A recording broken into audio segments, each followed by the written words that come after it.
Shalom, shalom, shalom. Bienvenue à notre émission Asubuhi na Yesu. Moi, c'est le pasteur Bienvenu Matenda Kibangala. Je salue toutes celles et tous ceux qui suivent régulièrement notre émission Asubuhi na Yesu et vous souhaite de très bonnes conditions d'écoute. Asubuhi na Yesu qui signifie dans l'une de nos 4 langues nationales, le matin avec Jésus.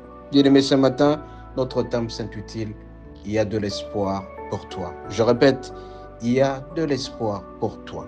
Pourquoi ce thème ? Parce que très souvent, bien-aimés, la plupart des gens traversent l'instabilité. Ils ne parviennent pas à se justifier leur vie. Ils souffrent sérieusement et sincèrement. Et ça, c'est le cas de l'église de Philadelphie, à l'an 135, 140 avant Jésus-Christ. Cette situation a été aussi connue par l'église de Philadelphie, qui a connu des tremblements, qui a connu des volcanismes, qui s'est passé à tout moment. Et donc, tout le monde était instable. Raison pour laquelle Dieu a envoyé son ange pour s'adresser à ton église de Philadelphie. Et si donc nous allons lire à cet effet 2 portions d'écriture. La première portion d'écriture, bien-aimée, c'est dans Apocalypse 3. Apocalypse 3, verset 12, la partie A. Nous lisons au nom de Jésus.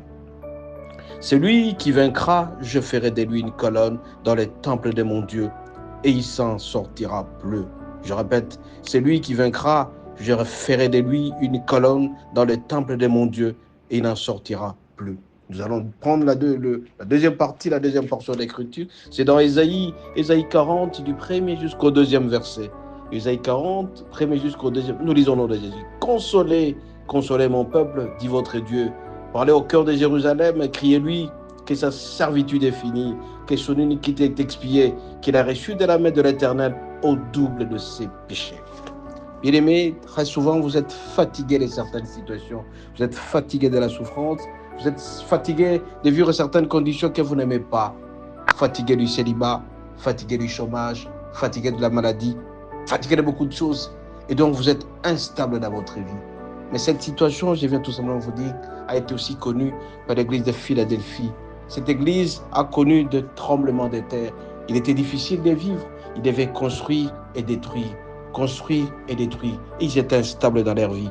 Raison pour laquelle Dieu a envoyé un ange pour leur dire, celui qui vaincra, je ferai de lui une colonne dans le temple de mon Dieu. Toi, je viens te dire ce matin que tu seras une colonne. Ne pleure pas. Il y a de l'espoir et de l'espérance dans la vie. Fais tout simplement confiance auprès de notre Dieu et tu t'en sortiras de cette situation.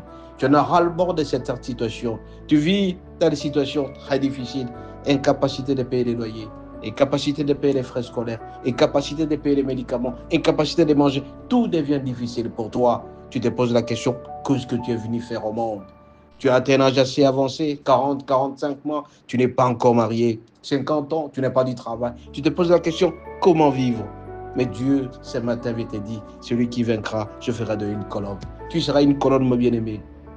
Mon Dieu fera de toi une colonne. Tu ne manqueras de rien. Il y a donc de l'espoir, de l'espérance en Dieu. Ne te plains pas parce que Dieu est avec toi. Ne te plains pas parce que le Seigneur sera toujours avec toi.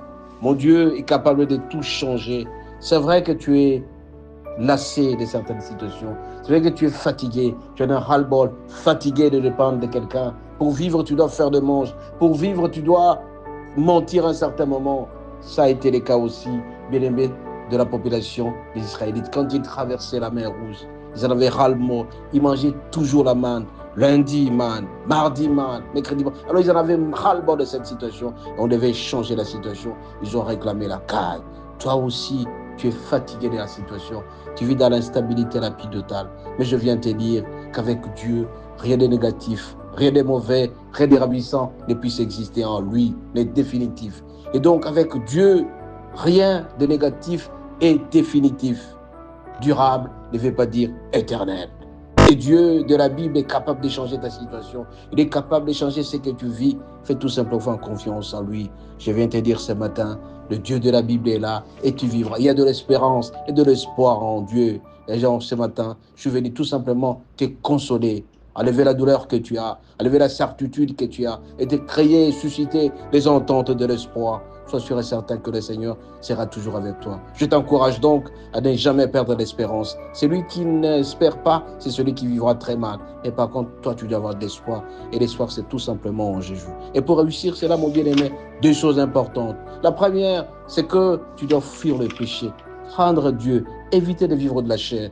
Et deuxième élément, bien-aimé, c'est que tu dois faire de ton Dieu une priorité. Fais de ton Dieu une priorité. Ne pense pas aux autres. Quand tu fais la priorité avant toute chose, tu verras que le Seigneur t'accordera toutes les bénédictions. Ainsi donc, je te dis ce matin, il y a de l'espoir. Il y a de l'espoir car Dieu fera de toi une colonne. Soyez bénis. À la prochaine.